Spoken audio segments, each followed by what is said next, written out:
Hello friends, नमस्कार। आप लोगों का एग्जाम ट्रैफिक चैनल पर स्वागत है। जैसा कि हम लोग भूगोल पढ़ रहे हैं और कल हम लोगों ने पढ़ा था कि तारे का जन्म और तारे की मृत्यु। और हम लोगों ने देखा था कि जो तारे का जन्म होता है वो नेबुला में होता है, इसलिए नेबुला को तारों का प्रसूत गृह कहा जाता है। और आगे हमने देखा था कि सुपरनोवा और नोवा, सुपरनोवा और नोवा क्या है? फटता हुआ तारा है। अगर तारा चंद्रशेखर सीमा से छोटा है तो ऐसे फटते हुए तारे को नोवा के नाम से जाना जाता है, और अगर तारा चंद्रशेखर सीमा से बड़ा है तो उसे सुपरनोवा के नाम से जाना जाता है। और अंत में तारों के मृत्यु के पश्चात जो आकाशीय पिंड निर्मित होते हैं उनके बारे में हम लोगों ने देखा था, जैसे श्वेत वामन, पल्सर, ब्लैक होल। आज हम लोग पढ़ेंगे सूर्य के बारे में, जो सौरमंडल का जन्मदाता है। सूर्य हमारा सौरमंडल का जन्मदाता है। यहाँ तक कि हम जानते हैं कि सूर्य से जो एनर्जी प्राप्त होती है वही पृथ्वी पर समस्त प्राणियों में, पेड़ पौधों, जीव जंतुओं में किसी न किसी रूप में संचरित होती है। इसी से जीवन संभव हो पाता है। आज हम सूर्य और उसके वायुमंडल के बारे में पढ़ेंगे। जो हमारा सूर्य है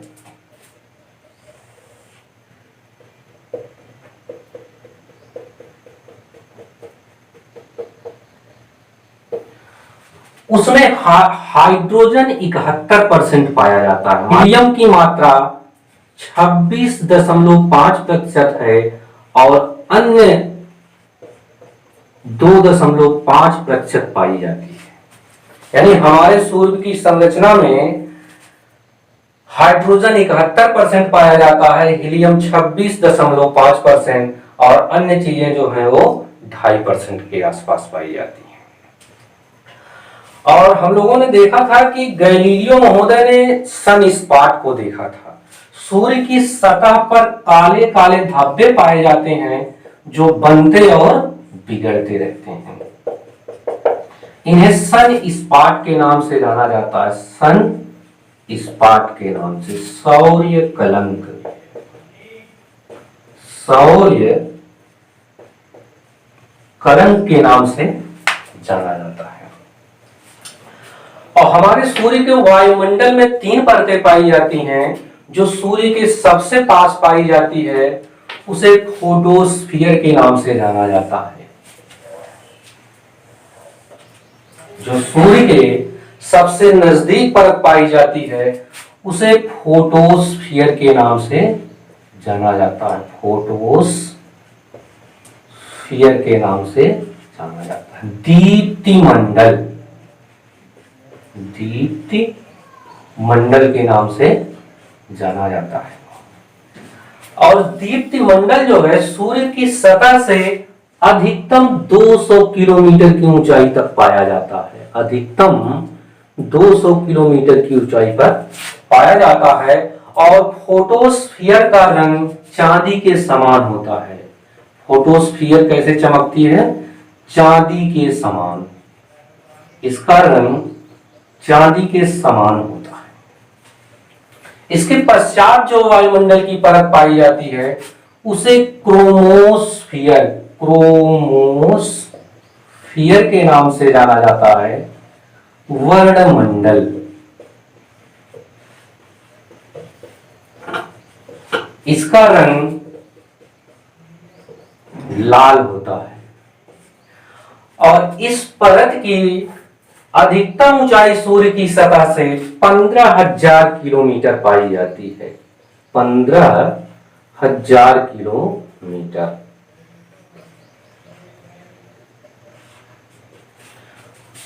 और सबसे बाहरी परत जो होती है उसे कोरोना या किरीट के नाम से जाना जाता है। कोरोना या किरीट के नाम से जाना जाता है। और इस परत की सूर्य की सतह से अधिकतम ऊंचाई 50 लाख किलोमीटर पाई जाती है। 50 लाख किलोमीटर पाई जाती है। और इसका कोई रंग नहीं होता, इसका कोई रंग नहीं, इसका कोई रंग नहीं होता है।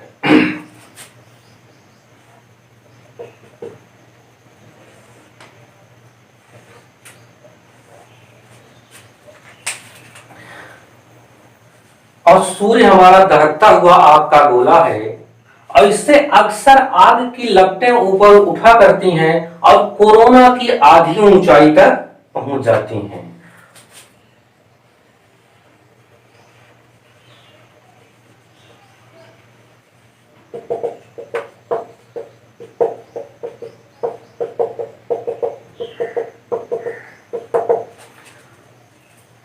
ये लगभग 700 किलोमीटर प्रति सेकंड के वेग से उठती हैं। 700 किलोमीटर प्रति सेकंड के वेग से सौरीय लपटें उठती हैं।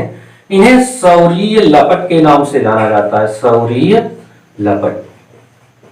अंग्रेजी में कहते हैं सोलर फ्लेक, या इसी को प्रोट्यूबरेंसेज के नाम से जाना जाता है, प्रोट्यूबरेंसेज के नाम से जाना जाता है, या इसी को प्रोमिनेंसेज के नाम से भी जाना जाता है, प्रोमिनेंसेज के नाम से भी जाना जाता है, प्रोट्यूबरेंसेज, प्रोमिनेंसेज के नाम से भी जाना जाता है। अब आइए हम लोग देखते हैं, पूरा स्ट्रक्चर बन चुका है। हमारा जो सूर्य है उसमें हाइड्रोजन 71% पाया जाता है, हीलियम की मात्रा 26.5% और अन्य जो होते हैं वे 2.5% के आसपास पाए जाते हैं। और हमारे सूर्य के वायुमंडल में 3 परतें पाई जाती हैं।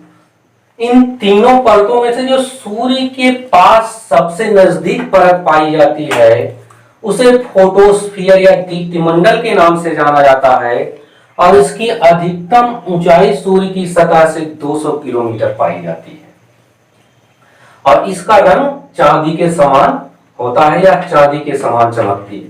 सूर्य की सतह का तापमान 6000 डिग्री सेल्सियस पाया जाता है, या कभी कभी कह दिया जाता है फोटोस्फीयर का तापमान 6000 डिग्री सेल्सियस पाया जाता है। दूसरा मंडल जो फोटोस्फीयर के बाद पाया जाता है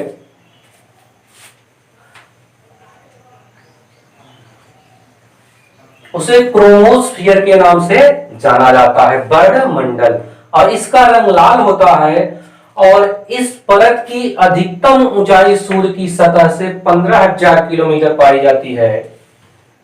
और जो सबसे बाहरी परत है कोरोना, वो कोरोना नहीं है जो आज हम लोग वर्तमान में सुन रहे हैं, ये कोरोना सूर्य की परतों में से एक है। कोरोना या किरीट जो सूर्य की सतह से अधिकतम 50 लाख किलोमीटर पाई जाती है और यह इसका कोई रंग नहीं होता है। सामान्यतः जब हम देखते हैं तो फोटोस्फीयर ही हमें दिखाई देता है। ये तीनों परतें स्पष्ट रूप से सूर्य ग्रहण के समय ही दिखाई पड़ती हैं। ये तीनों परतें स्पष्ट रूप से सूर्य ग्रहण के समय ही दिखाई पड़ती हैं। और हमारे सूर्य के वायुमंडल की सबसे बड़ी विशेषता यह है कि उसके वायुमंडल में जैसे जैसे बाहर हम अंतरिक्ष की तरफ जाते हैं तापमान बढ़ता चला जाता है। ऐसा क्यों है वह वैज्ञानिकों को भी स्पष्ट रूप से पता नहीं है। इसीलिए जब भी सूर्य ग्रहण पड़ता है हमारे वैज्ञानिक इन तीनों परतों का अध्ययन करने के लिए जुट जाते हैं।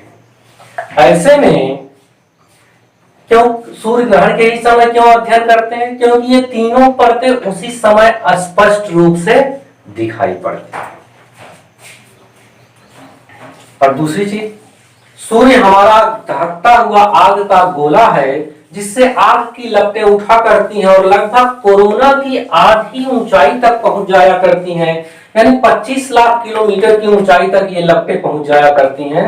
इनका सामान्यतः वेग 700 किलोमीटर प्रति सेकंड के आसपास पाया जाता है। इन्हें सौरीय लपट के नाम से जाना जाता है, सोलर फ्लेक या प्रोट्यूबरेंसेज या प्रोमिनेंसेज के नाम से जाना जाता है।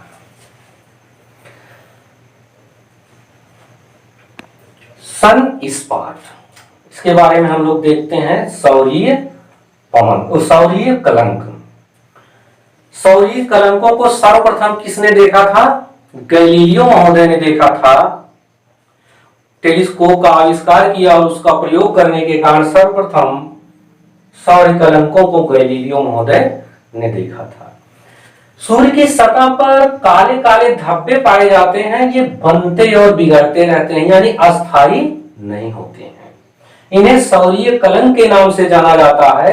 और जहां पर ये सूर्य की सतह पर पाए जाते हैं उसका तापमान कम पाया जाता है। वहां का तापमान 1500 डिग्री सेल्सियस के आसपास पाया जाता है। सामान्यतः सूर्य की सतह का तापमान कितना है? 6000 डिग्री सेल्सियस। लेकिन जहां पर सौरीय कलंक पाए जाते हैं वहां का तापमान 1500 डिग्री सेल्सियस पाया जाता है।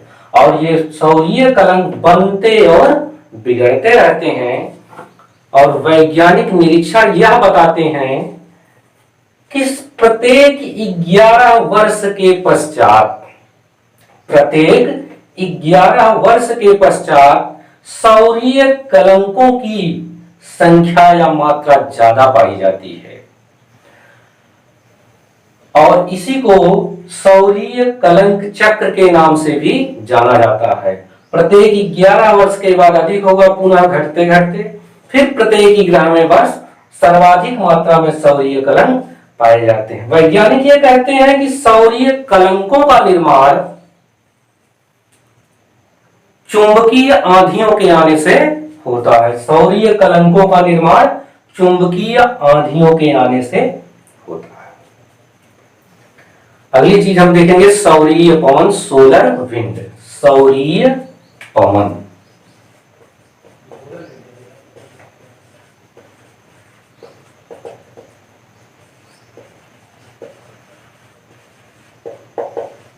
Solar wind. सूर्य की सतह से लगातार आवेशित कण निकलकर सौरमंडल में फैलते रहते हैं, जिसे सौरीय पवन के नाम से जाना जाता है। सौरीय पवन और सौरीय कलंक में सीधा संबंध पाया जाता है। वैज्ञानिक ये कहते हैं कि सौरीय कलंक और सौरीय पवन में सीधा संबंध पाया जाता है। अर्थात प्रत्येक 11 वर्ष के पश्चात जब सौर कलंकों की संख्या और मात्रा ज्यादा होती है तो उस समय सौरीय पवन की भी तीव्रता और मात्रा सर्वाधिक पाई जाती है। कितने वर्ष के पश्चात? प्रत्येक 11 वर्ष के पश्चात। सौरीय कलंकों की मात्रा सबसे ज्यादा 2000 में देखी गई, फिर 2011 में, और आगे हम लोग देखेंगे 2022 में। इसी क्रम में 11 वर्ष जोड़ते चले जाएंगे तो निकल आएगा। इस तरह हम लोगों ने देखा कि हमारा सूर्य कैसा है, हमारे सूर्य का वायुमंडल कैसा है और आकाश गंगा। फिर उसके बाद हम लोग सौरमंडल के बारे में पढ़ना शुरू करेंगे, एक एक ग्रह के बारे में। धन्यवाद।